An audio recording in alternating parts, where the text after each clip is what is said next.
Hello बच्चों, मैं आप लोगों को हिंदी व्याकरण में वाक्य भेद समझा रही हूँ, जिसमें आपके को मैं वाक्य किसे कहते हैं, वाक्य की परिभाषा क्या है, वाक्य के कौन कौन से अंग होते हैं और वाक्यों का वर्गीकरण किस किस आधार पर होता है। अब आपके और अर्थ के अनुसार वाक्य भेद कितने प्रकार के होते हैं। तो सबसे पहले आप लोगों को मैं बताऊंगी वाक्य किसे कहते हैं। वाक्य सार्थक शब्दों का ऐसा समूह है जो कि व्यवस्थित हो और जो आशय प्रकट करता हो, उसे हम वाक्य कहते हैं। फिर से समझा रही हूँ, वाक्य सार्थक शब्दों का ऐसा समूह जो व्यवस्थित हो और आशय स्पष्ट करता हो, वाक्य कहलाता है। तो हम साधारण शब्दों में कह सकते हैं कि सार्थक शब्दों का समूह जो किसी आशय को प्रकट करता हो, वाक्य, उसे हम वाक्य कहते हैं। वाक्य के दो अंग होते हैं। वाक्य के दो अंग होते हैं, उद्देश्य और विधेय। वाक्य के कितने अंग होते हैं? दो अंग होते हैं, उद्देश्य और विधेय। फिर है उद्देश्य किसे कहते हैं? वाक्य में जिसके बारे में बताया जाता है उसे उद्देश्य कहते हैं। फिर विधेय किसे कहते हैं? वाक्य में जो कुछ जिसके बारे में जो कुछ बताया जाता है उसे हम उद्देश्य कहते हैं। जैसे मैंने कहा था ना कि मोहन बीमार है, तो यहाँ पे हम इसके बारे में बता रहे हैं मोहन के, तो मोहन हो जाएगा उद्देश्य और बीमार है विधेय। क्या बताया गया? बीमार है, तो मोहन बीमार है, तो मोहन हो जाएगा उद्देश्य और बीमार है विधेय। उसी प्रकार से विद्यार्थी फुटबॉल खेल रहे हैं, तो विद्यार्थी इसमें उद्देश्य है और फुटबॉल खेल रहे हैं ये विधेय है। तो हम कह सकते हैं कि वाक्य के दो अंग होते हैं, उद्देश्य और विधेय। उद्देश्य जिसके बारे में बताया जाता है वह उद्देश्य होता है और जो कुछ बताया जाता है वह विधेय होता है। फिर आपका आता है वर्गीकरण। वाक्य का वर्गीकरण दो आधार पर किया जा सकता है। पहला है रचना के आधार पर, दूसरा है अर्थ के आधार पर। तो रचना के आधार पर वाक्य तीन प्रकार के होते हैं: सरल वाक्य, संयुक्त वाक्य और मिश्र वाक्य, जो कि आपके कोर्स में नहीं है। फिर आपका आता है अर्थ के आधार पर। अर्थ के आधार पर वाक्य 8 प्रकार के होते हैं। अर्थ के आधार पर वाक्य कितने प्रकार के होते हैं? 8 प्रकार के होते हैं, जो कि आप लोग के कोर्स में हैं। विधानवाचक, निषेधवाचक, प्रश्नवाचक, आज्ञावाचक, संदेहवाचक, इच्छावाचक, संकेतवाचक और विस्मयादि बोधक। अब है विधानवाचक वाक्य। जिस वाक्य में किसी कार्य या बात का होना पाया जाता है, जिस वाक्य में उसे वह विधानवाचक वाक्य होता है। तो जिस वाक्य में किसी कार्य या बात का होना पाया जाता है वह जो होता है विधानवाचक वाक्य होता है। जैसे छात्र खेल रहे हैं, तो छात्र खेल रहे हैं तो इसमें छात्रों का खेलना यह आशय प्रकट हो रहा है, तो यह हो जाएगा हमारा विधानवाचक वाक्य। फिर आपका आता है निषेधवाचक वाक्य।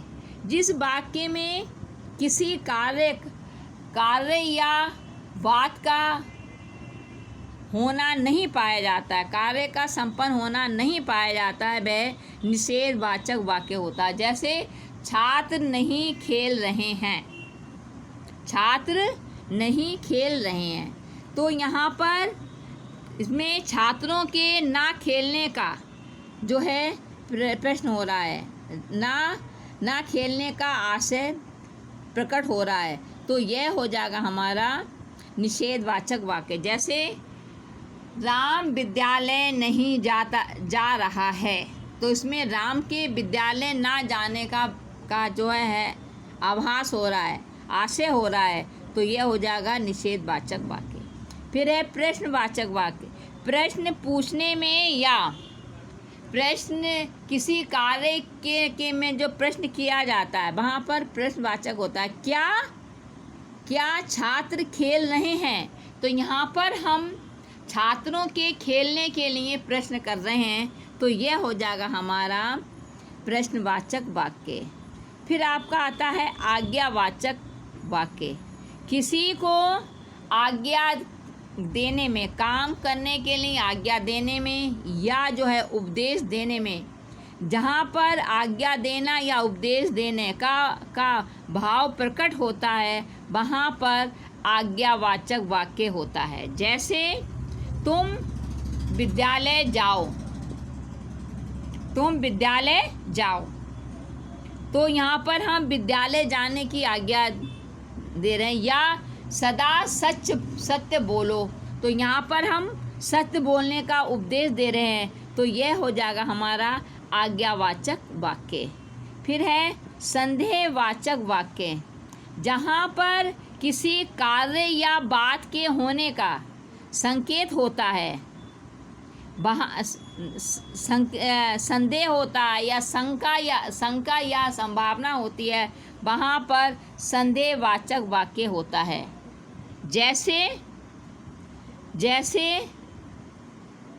जैसे शायद आज वर्षा हो, तो यहाँ पर वर्षा के होने की शंका या जो है संभावना है। शायद मैं दिल्ली जाऊँ, तो यहाँ पर दिल्ली जाने के बारे में हमें शंका या संभावना हो रही है, तो यहाँ पर संदेहवाचक वाक्य है। इच्छावाचक वाक्य। किसी में जहाँ पर इच्छा का भाव प्रकट होता है, किसी कार्य को करने की इच्छा प्रकट होती है, वहाँ पर इच्छावाचक वाक्य होता है। जैसे कि जैसे मैं डॉक्टर बनना चाहता हूँ, मैं डॉक्टर बनना चाहता हूँ, तो यहाँ पर डॉक्टर बनने की जो है इच्छा प्रकट है, तो यहाँ पर इच्छावाचक वाक्य होता है। मैं चाहता हूँ तुम मेहनत से पढ़ाई करो, तो यहाँ पर जो है इच्छा प्रकट हो, पढ़ाई करने की इच्छा प्रकट हो रही है, तो यह इच्छावाचक वाक्य है। फिर है संकेतवाचक वाक्य। जहाँ पर किसी कार्य का पूर्ण संकेत केवल संकेत मात्र मिलता है, वहाँ पर केवल कार्य के होने की पूरी या घटना की पूरी जानकारी नहीं मिलती, केवल संकेत मिलता है, तो वहाँ पर संकेतवाचक वाक्य होता है। जैसे राम आएगा तो मोहन जाएगा, तो यहाँ पे राम के आने और मोहन के जाने का केवल संकेत मिल रहा है। या राम के आने पर मोहन गया, तो यहाँ पर राम के मोहन के जाने का संकेत मिल रहा है, तो यह संकेतवाचक वाक्य है। फिर है विस्मयादिबोधक वाक्य। किसी हर्ष, खुशी, आश्चर्य का जो भाव प्रकट करते हैं, वहाँ पर विस्मयादिबोधक वाक्य होता है। जैसे अरे तुम आ गए, तो यहाँ पर यह हर्ष को प्रकट कर रहा है। उसी प्रकार से हाय हाय हाय राम के पिता मर गए, तो यहाँ पर दुख का भाव, शोक का भाव प्रकट हो रहा है। तो यहाँ पर विस्मयादि बोधक वाक्य है। तो बच्चों, इस प्रकार से मैंने आप लोगों को वाक्य विचार में मैंने आपको वाक्य की परिभाषा समझाई है कि वाक्य किसे कहते हैं। वाक्य किसी सार्थक शब्दों का समूह जो व्यवस्थित हो तथा आशय प्रकट करता हो, उसे वाक्य कहते हैं। वाक्य के दो अंग होते हैं, उद्देश्य और विधेय। जिसके बारे में बताया जाता है वह उद्देश्य होता है, और जो कुछ बताया जाता है वह विधेय होता है। जैसे राम मोहन बीमार है, तो मोहन क्या है, उद्देश्य है, और बीमार है यह क्या, विधेय है। वाक्य का वर्गीकरण दो आधार पर किया जा सकता है, रचना के आधार पर, दूसरा है अर्थ के आधार पर। रचना के आधार पर वाक्य तीन प्रकार के होते हैं, सरल वाक्य, संयुक्त वाक्य और मिश्र वाक्य। लेकिन अर्थ के आधार पर वाक्य 8 प्रकार के होते हैं, विधानवाचक, निषेधवाचक, प्रश्नवाचक, आज्ञावाचक, संदेहवाचक, इच्छावाचक, संकेतवाचक और विस्मयादि बोधक। तो इसमें विधानवाचक वाक्य जिस वाक्य में किसी कार्य का घटना, किसी कार्य या किसी बात का बोध होता है, वहाँ पर विधानवाचक वाक्य होता है। निषेधवाचक वाक्य में जिस वाक्य में कि कार्य या घटना काम का ना होना पाया जाता है, वहाँ पर निषेध वाक्य होता है। प्रश्न पूछने में या कार्य में जब प्रश्न का पता चलता है, वहाँ पर प्रश्नवाचक वाक्य होता है। किसी को काम की आज्ञा देने में या उपदेश देने का प्रकट होता है, वहाँ पर आज्ञावाचक वाक्य होता है। संदेहवाचक, जहाँ पर किसी काम के पूर्ण होने की शंका या संभावना होती है, वहाँ पर संदेहवाचक वाक्य होता है।